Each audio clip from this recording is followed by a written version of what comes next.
The casket had barely touched the ground when Margaret first heard the whispers, hushed voices behind gloved hands that would soon become demands.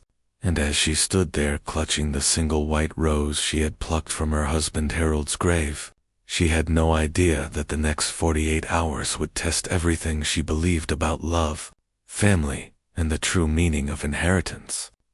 The autumn wind swept through Willow Creek Cemetery, carrying with it the last echoes of the pastor's words, ashes to ashes, dust to dust, and Margaret, a 62-year-old woman with silver-streaked auburn hair and hands, weathered from 40 years of nursing at the county hospital, felt the weight of her new title pressing down upon her shoulders. Widow, word that seemed far too small to contain the enormity of losing the man who had been her best friend, her confidant, and her home for 4 decades. Harold Bennett had been a quiet man, a carpenter by trade whose calloused hands had built half the porches in their small Pennsylvania town, but whose gentle heart had built something far more precious, marriage, that everyone said was the kind you read about in storybooks, but rarely witnessed in real life.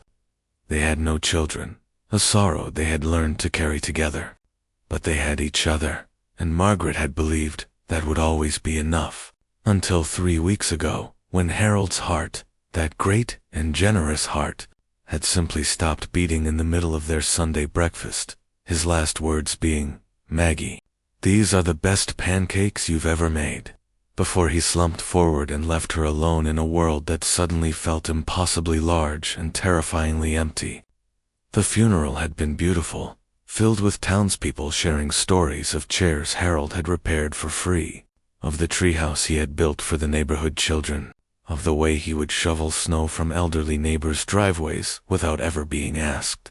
And Margaret had wept, not just from grief, but from gratitude that she had been loved by such a man.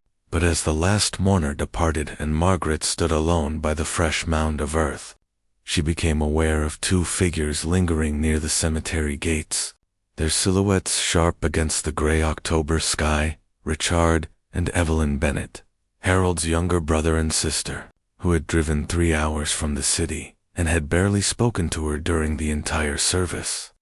Margaret walked slowly toward the parking lot, her black heels sinking slightly into the soft ground, and as she approached, she saw Richard check his watch with obvious impatience, while Evelyn examined her perfectly manicured nails with an expression of barely concealed boredom. "Margaret," Richard said, stepping forward, his gray suit expensive and his manner colder than the autumn air, "we need to talk about the house." Those 7 words hit Margaret like a physical blow, and she stopped walking, clutching her purse against her chest as if it could somehow protect her from what was coming. "The house," she repeated, her voice hollow. Evelyn stepped forward now, her designer heels clicking on the asphalt, her blonde hair pulled back in a severe bun that made her look every bit the corporate attorney she had become. "Harold's house," Evelyn clarified, emphasizing the possessive in a way that made Margaret's stomach turn. "Our parents built that house, and while we've been patient and respectful, we think it's time to discuss what happens to the Bennett family property now that Harold is gone." Margaret felt the ground shift beneath her feet, and for a moment she wondered if she might faint, but then 40 years of nursing kicked in, the training that had taught her to stay calm in the face of emergencies. And she straightened her spine and met Evelyn's calculating gaze. "I've just buried my husband," Margaret said quietly, her voice steady despite the tremor in her hands. "Can we please discuss this another time?" Richard shook his head impatiently. "We've already discussed it among ourselves, and we've decided that the fair thing to do is for you to sell the house and split the proceeds 3 ways, 1/3 for you, 1/3 for me, and 1/3 for Evelyn." The audacity of it took Margaret's breath away. For 40 years, she had lived in that house, had painted its walls and planted its garden and nursed Harold through 2 surgeries at its kitchen table. For 40 years, she had welcomed Richard and Evelyn for holiday dinners, had sent birthday cards to their children, had pretended not to notice when they showed up empty-handed, and left with their trunks full of Harold's handmade furniture gifts they had never bothered to thank him for, I need to go home, Margaret said, the word home catching in her throat, because she wasn't even sure anymore if she had one. We'll be at the house tomorrow morning at 9, Evelyn called after her. Have your answer ready, Margaret. We don't want this to become unpleasant. The drive home was a blur of country roads and falling leaves, and when Margaret finally pulled into the driveway of the modest two-story colonial that Harold had spent decades perfecting, she sat in the car for nearly an hour, unable to move, unable to think, unable to do anything but stare at the front porch where Harold's rocking chair still sat, waiting for a man who would never return. That night, Margaret wandered through the house like a ghost, touching the walls Harold had painted, running her fingers along the banister he had carved, sitting in his workshop surrounded by the smell of sawdust and lemon oil that had been his signature scent. She couldn't sleep, couldn't eat, could barely breathe through the weight of grief, and now this new burden, this vulture-like circling of relatives who had shown no interest in Harold's life, but seemed desperately interested in claiming his death.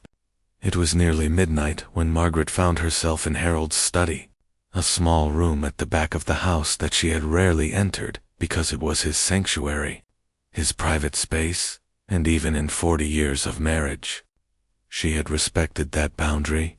But now, with the clock ticking toward tomorrow's confrontation, she felt drawn to this room, as if Harold himself was guiding her there. She sat down at his worn oak desk, its surface marked with years of projects and plans, and began opening drawers she had never opened before, looking for what she didn't know, perhaps just looking for him, for some remaining trace of the man she had loved. In the bottom left drawer, beneath a stack of old carpentry magazines, her fingers found an envelope, thick and cream-colored, with her name written across the front in Harold's distinctive handwriting, the letters careful and deliberate, the way he did everything. "My dearest Maggie," the letter began, and Margaret's hands shook so badly she had to set the pages down on the desk and lean forward to read them, tears already streaming down her face. "If you're reading this, then I've gone on ahead, and I'm probably up here building God a new front porch, because you know me, I can't sit still even in heaven." A sob escaped her lips, because yes, she knew that about him, knew everything about him, and the letter continued. "There are some things I never told you, not because I wanted to keep secrets, but because I was ashamed, and because some truths are so heavy that I didn't want you carrying them while I was still here to carry them myself. But now that I'm gone, you need to know, especially about Richard and Evelyn." Margaret's breath caught in her throat as she read on. "When our parents died, they left the house to me, not because they loved me more, but because Richard had just lost his business and Evelyn had just gone through her second divorce. And they were worried that if the house was divided, it would be sold and fought over and ultimately lost. They trusted me to take care of it, and they trusted me to take care of Richard and Evelyn too, even though that was never written in any will." The letter went on to reveal things Margaret had never known, that Richard's business had failed because his partner had embezzled everything, leaving Richard not just broke but humiliated, a shame he had never recovered from. That Evelyn's divorces had left her buried in legal debt, debt she had hidden behind designer clothes and sharp words because admitting her failures was something she simply could not do. That over the years, Harold had quietly sent money to both of them, small amounts that wouldn't wound their pride, but that he hoped might ease their struggles. "They never thanked me," Harold wrote, "and I never expected them to. That's not why we help people, Maggie. We help people because they need it, not because they deserve it, and certainly not because we expect anything in return. That's what you taught me in our 40 years together. That's what your love taught me every single day." Margaret's tears fell onto the pages, blurring some of the words, but she pressed on, desperate to hear everything her husband had to say. "When I'm gone, Richard and Evelyn will probably come for the house. Not because they're evil, but because they're scared. They're scared of being old and alone and having nothing to show for their lives. They look at you and me and our little house, and our happy marriage, and they feel like failures, and instead of admitting that, they'll try to take what we have, because taking is easier than building. But here's what I'm asking you, my darling Maggie, and it's a big ask, the biggest I've ever made." Margaret held her breath as she read the next lines, and they were lines that would change everything. "Forgive them, not because they deserve it, but because you do. You deserve to live the rest of your life free from bitterness and anger. You deserve to honor our love by continuing to love, even when it's hard, especially when it's hard. And if you can find it in your heart, help them. I've left some money in our savings account, more than you probably knew about, because I've been setting aside a little extra from every project for the last 20 years. It's yours, Maggie. It's all yours. But if you could find a way to share some of it, not because they've earned it, but because they're family, and family is the only thing that matters in the end, I think we'd both feel better about it." The letter ended with the words Margaret would carry with her for the rest of her life. "You were my greatest adventure, Maggie Bennett. Every day with you was a gift, and I'm sorry I couldn't give you more of them. But don't be sad for too long, okay? Go on living, go on loving, go on being the woman who made me want to be a better man. And know that wherever I am, I'm building you something beautiful, and I'll have it ready for you when you get here. All my love, forever and always, your Harold." Margaret wept until there were no more tears left, and then she sat in the silence of Harold's study, feeling his presence all around her, feeling his wisdom seeping into her broken heart. She thought about Richard and Evelyn, about the years of slights and coldness, about tomorrow's confrontation and the demands they would make, and she thought about Harold's request, about forgiveness and generosity and the kind of love that doesn't keep score. By the time the sun rose, Margaret had made her decision. At precisely 9 o'clock, the doorbell rang, and Margaret opened it to find Richard and Evelyn standing on the porch.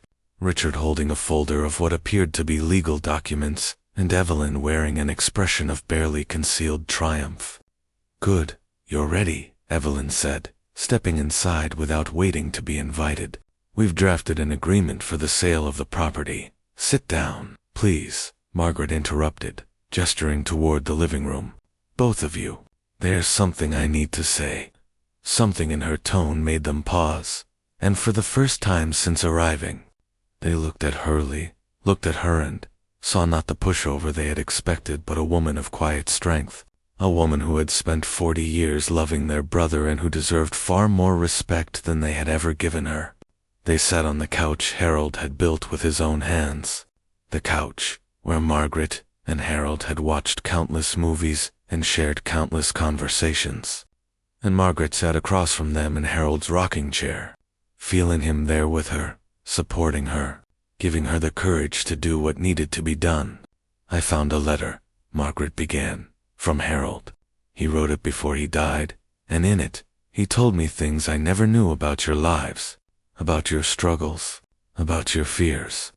Richard's face went pale, and Evelyn's perfectly composed expression cracked just slightly, revealing a glimpse of something vulnerable beneath. "He told me about the money he sent you over the years, about the business, Richard, about the debts, Evelyn." Richard stood up abruptly. "That's private. Sit down, Richard," Margaret said, and there was enough steel in her voice that he sat. "Harold also told me what he expected you to do after he died. He knew you'd come for the house. He knew you'd try to take what wasn't yours to take, and he asked me to forgive you anyway." Evelyn's laugh was sharp and defensive. "So what? You're going to lecture us about forgiveness and then throw us out? Is that your plan?" "No," Margaret said quietly. "That is not my plan." She reached into her cardigan pocket and withdrew 3 envelopes. "Harold left more money than I knew about. He'd been saving for 20 years, putting aside a little from every project. And when I went to the bank yesterday afternoon, I discovered there was nearly $400,000 in an account I never knew existed." Richard and Evelyn exchanged glances. their earlier aggression momentarily replaced by shock. "He wanted me to share it with you," Margaret continued. "Not because you deserve it, Tand. Let's be honest, the way you've treated me, the way you've treated this family, you don't deserve anything." But Harold believed in something greater than deserving. He believed in love. He believed in family. He believed that people could change if someone was brave enough to give them the chance. She handed an envelope to Richard and one to Evelyn. "There's $50,000 in each of those envelopes. It's not a loan. It's not an inheritance. It's a gift from Harold, through me, to you. Take it and do something good with your lives. Pay off your debts. Start over. Be the people you were supposed to be before fear and shame turned you into something else." Richard stared at the envelope in his hands, as if it might explode. Evelyn's carefully constructed mask was crumbling now, and Margaret could see tears forming in the corners of her eyes. "And the house?" Richard asked, his voice hoarse. "The house stays with me," Margaret said firmly. "This is my home. This is where Harold and I built our life. This is where I will live until I die, and when I die, it will go to whoever I choose to leave it to. That is not up for discussion." Evelyn opened her envelope with trembling fingers and stared at the check inside. When she looked up, her eyes were full of something Margaret had never seen there before: shame. Real, genuine, overwhelming shame. "Why?" Evelyn whispered. "After everything we've done, after the way we've treated you, why would you do this?" Margaret smiled, and it was a smile full of grief and love and the wisdom of a woman who had learned the hardest lessons life had to teach. "Because Harold asked me to. Because forgiveness isn't about the person who wronged you. It's about freeing yourself from the weight of carrying that wrong. And because, despite everything, you're Harold's family, which means somewhere deep down, you're my family too." The silence that followed was profound, and in that silence, something shifted. Richard set down the folder of legal documents, and his shoulders began to shake. "I'm sorry," he said, and the words seemed to break something open inside him, something that had been locked away for years. "I'm so sorry, Margaret, for today, for every holiday we ruined, for every time we took Harold for granted, for every time we made you feel unwelcome in your own home." Evelyn was crying openly now, and she stood up and crossed the room to kneel beside Margaret's rocking chair. "He was the best of us," Evelyn said. "Harold, he was always the best of us, and we didn't deserve him. And you're the woman who made him happy for 40 years, and we treated you like an obstacle instead of a blessing. I don't know if you can ever forgive us, and I wouldn't blame you if you couldn't, but I want you to know that I'm sorry. I'm so deeply, truly sorry." Margaret reached out and took Evelyn's hand. And then Richard was there too, kneeling beside his sister. And for the first time in their lives, the three of them were connected, not by obligation or resentment, but by something real. Something Harold had somehow orchestrated from beyond the grave. "We forgive each other," Margaret said softly. "That's what Harold would have wanted. We forgive each other, and we move forward." In the months that followed, things began to change in ways Margaret never could have predicted. Richard used his money to train as a counselor, specializing in helping men who had lost their businesses and their sense of identity. And he visited Margaret every other weekend, helping her with repairs around the house, the way Harold used to. Evelyn paid off her debts and stepped back from the corporate world, eventually opening a small legal clinic that offered free services to women going through difficult divorces. And she called Margaret every Sunday without fail, just to talk, just to connect. Margaret herself used the remaining money to establish the Harold Bennett Memorial Scholarship, which provided funding for young people in their community who wanted to learn trades: carpentry, plumbing, electrical work, the kind of honest work that had been Harold's pride and joy. The first recipient was a young woman named Lucy, whose eyes lit up when she held her acceptance letter, and Margaret saw in that moment exactly what Harold had meant about love and legacy. On the first anniversary of Harold's death, Margaret, Richard, and Evelyn stood together at his grave, and the tension that had defined their relationship for 40 years was gone, replaced by something Margaret could only describe as family, real family, the kind Harold had always believed they could be. "Thank you," Richard said quietly, placing a hand on his brother's headstone, "for never giving up on us." Evelyn laid flowers beside the stone-white roses, because Margaret had mentioned once that they were Harold's favorites. "I miss him," Evelyn admitted. "I spent so many years being jealous of what you two had, that I forgot to appreciate him while he was here.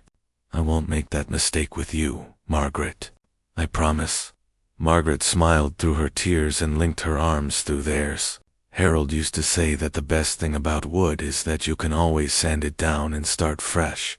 No matter how many scratches and stains it's accumulated, there's always good wood underneath, waiting to be uncovered." I think he believed the same thing about people. They stood there together as the autumn leaves fell around them. 3 people who had been transformed by loss and love, and the courage to choose forgiveness over revenge. And somewhere, Margaret was certain, Harold was watching, probably building a new porch, probably smiling that gentle smile she missed so much, probably proud of the family he had finally, truly, brought together.